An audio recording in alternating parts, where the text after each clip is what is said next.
La oración. Creo que lo que más ayuda a orar por la sanación interior de otros es que uno haya recibido ya esa misma sanación interior. Todo aquel que trabaja en el misterio de sanación debe haber tenido la experiencia de su sanación interior otorgada por el Señor. Lo primero que debemos pedir en el ministerio de sanación es la compasión por los enfermos. La compasión es una característica esencial del corazón misericordioso de Cristo Jesús. Él tenía compasión de la gente y por eso la sanaba o le daba alimento. Sin compasión, sufrir con. Nuestra oración es solo exterior, no brota del corazón. Para la oración de curación interior no existe un modelo que siempre se deba seguir. Más bien, se debe seguir a Jesús, que enseñó y curó al impulso del Espíritu. No conozco método. Jesús no lo tenía. Sin afán de presentar sino una experiencia de cómo Dios nos ha enseñado a orar por los enfermos, queremos presentar varias pistas que puedan servir a otros, teniendo claro que Dios les puede enseñar otras cosas más. En el nombre de Jesús. Jesucristo es el único mediador entre Dios y los hombres, y por eso no hay otro nombre dado a los hombres para ser salvados. 1 Timoteo 2, 5, Hechos 4, 12. Solo Jesús sana, libera y salva. Cualquier cosa que pedimos en su nombre, el Padre nos escucha. Juan 16, 23. La oración en el nombre de Jesús no se limita solo a pronunciar el nombre de Jesús, sino ante todo tener la confianza en que, orando Él en nosotros y nosotros en Él, el Padre siempre nos escucha. Algunos durante la oración de sanación y especialmente en la de liberación, repiten o cantan el santo nombre de Jesús muchas veces. En verdad que hay salud y poder en ese nombre, ya que significa Dios salva. Y ya sabemos que la palabra de Dios realiza lo que contiene. En el nombre de Jesús se sanan los enfermos. Mateo 7, 22. Hechos 4, 30. Por la sangre del Cordero. Se implora el valor de la sangre preciosa de Jesús, Cordero de Dios que quita el pecado del mundo y todas sus consecuencias, para que nos libere del poder de las tinieblas. San Pablo afirma que por la sangre de Cristo hemos sido redimidos. Efesios 1:7. Invocamos la sangre de Cristo Jesús porque a veces detrás de una herida emocional, una opresión, obsesión y hasta enfermedad física, se anida un elemento de pecado. Entonces oramos. Por la sangre preciosa de Jesús, te declaro libre de toda atadura y mal que te esté impidiendo vivir en plenitud la vida de Cristo Jesús. La siguiente carta, llegada de Guatemala, da testimonio. En la asamblea de oración por los enfermos, me tocó sentarme a su espalda, en un nivel más bajo por lo que no podía verlo, únicamente escuchaba. Conforme usted hablaba, yo me iba metiendo en este mundo maravilloso de Dios, sin darme cuenta. De repente comencé a percatarme de que algo especial estaba pasando. Sentí que flotaba en el aire y comencé a sudar y sentí necesidad de glorificar a Dios en voz alta. Mis lágrimas salían copiosamente. Luego vino la oración por los enfermos. Usted nos hizo meditar en la cruz de nuestro Señor. Lo imaginaba con toda claridad. En ese mismo momento me sentí sumergida en esa sangre preciosa. Entonces mi llanto era de tristeza por mis pecados. Él me dijo entonces, te amo. En todos aquellos momentos de falta de comprensión y consuelo, allí estaba yo, amándote. Hoy que lo escribo, vuelvo a llorar. En ese momento sentí que algo hacía presión en mi estómago.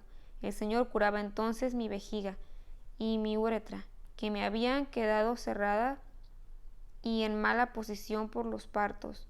Pasé toda la noche alabando al Señor sin poder dormir. De eso hace exactamente un año y no he vuelto a tener molestia alguna, pero lo más importante es que a partir de haberme sentido inundada por la sangre de Cristo, ha sucedido cosas maravillosas en mi vida espiritual. Virginia Díaz de Enríquez. Por las llagas de Jesús. Por las heridas de Jesús fuimos curados de nuestras heridas, por sus llagas hemos sido sanados. Él soportó el castigo que nos trae la paz, y por sus azotes hemos sido sanados. El siervo de Dios cargó con todas nuestras dolencias y enfermedades para que, libres del temor, pudiéramos servir en santidad y justicia todos los días de nuestra vida. Por esta razón, acostumbramos orar así. Por las 5 llagas de Cristo Jesús, te declaro libre con la libertad de Hijo de Dios, redimido por Cristo Jesús. Señor Jesús, por el poder de tus llagas, sana las heridas de los recuerdos, sana la raíz de este problema que está causando tristeza, odio, miedo, etc. Orar en lenguas. De esto ya hablaremos más extensamente en un capítulo posterior. Sin embargo, solo queremos decir que cuando oramos en lenguas, nuestra mente está completamente rendida al Señor para que Él nos use como canales de salud.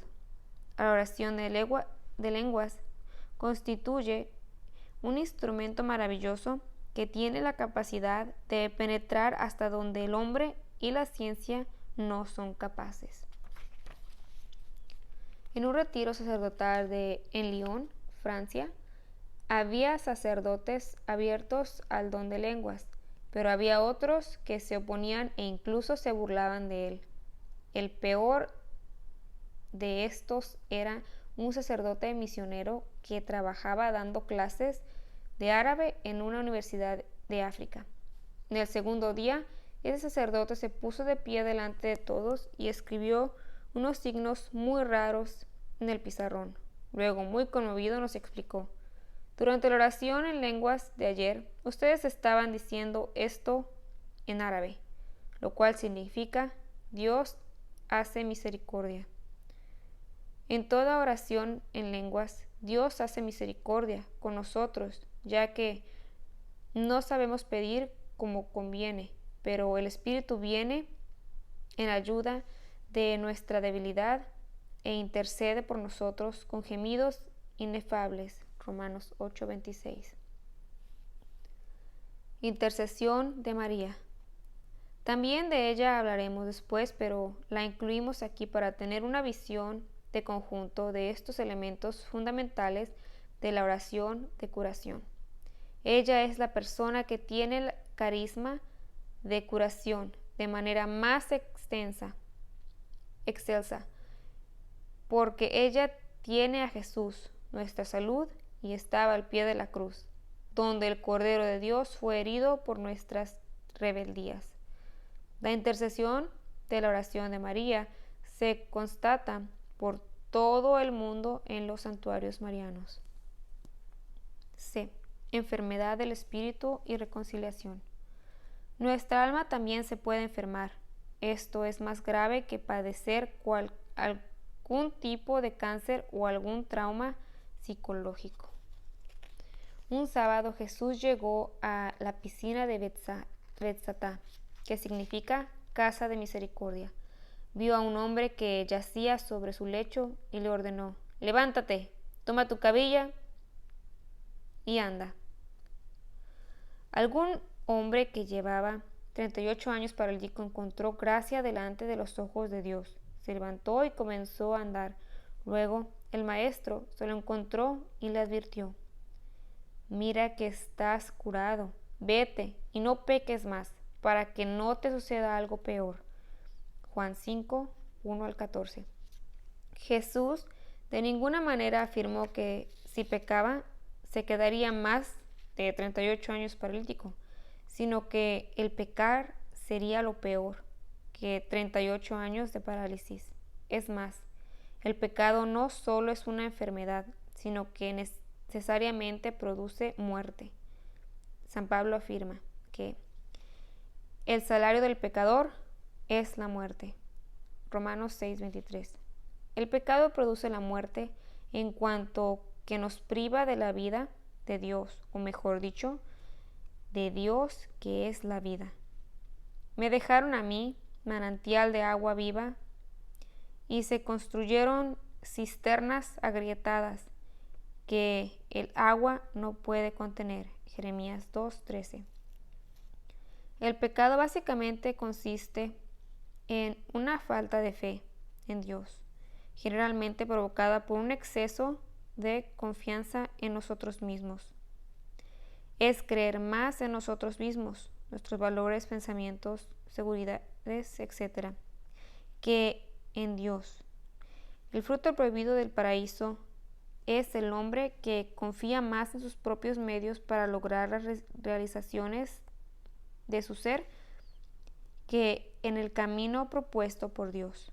El pecado perjudica más al hombre que a Dios mismo. Proverbios 8:36, Jeremías 26:19. ¿Es acaso a mí a quien hieren sus rebeldías? ¿No es más bien ustedes mismos para su propia confusión? Jeremías 7:19. Dios nos ama tanto que, sabiendo la atadura que produce el pecado en nosotros, nos prohíbe pecar, nos prohíbe ser esclavos. La sanación completa consiste en que somos liberados de la ley del pecado que nos lleva a hacer el mal que no queremos y nos impide hacer el bien que nos proponemos. Es decir, Dios no solo nos perdona el pecado, sino que nos fortalece para no volver a pecar. Aún más, cambia nuestro corazón para querer y hacer lo que Él manda, no porque esté ordenado exteriormente, sino como imperativo que brota como exigencia del propio ser que ha sido transformado por su Espíritu Santo. No hay hombre más hombre que aquel que ha sido liberado de la esclavitud del pecado. Dios es el Dios de los perdones. Nehemías 9:17, quien siempre perdona y perdona para siempre. Por su parte, Él ya nos perdonó todos nuestros pecados. La sangre preciosa de Cristo en la cruz es la medicina sanadora de nuestros pecados. ¿Qué Dios hay como tú que quite la iniquidad y pase por alto la rebeldía de su pueblo? Tú no mantienes tu enojo por siempre, porque eres un Dios que te complaces en el amor. Tú te vuelves a compadecer siempre de nosotros y pisoteas nuestras iniquidades. Tú arrojas hasta el fondo del mar todos nuestros pecados. Mic 7:18-19.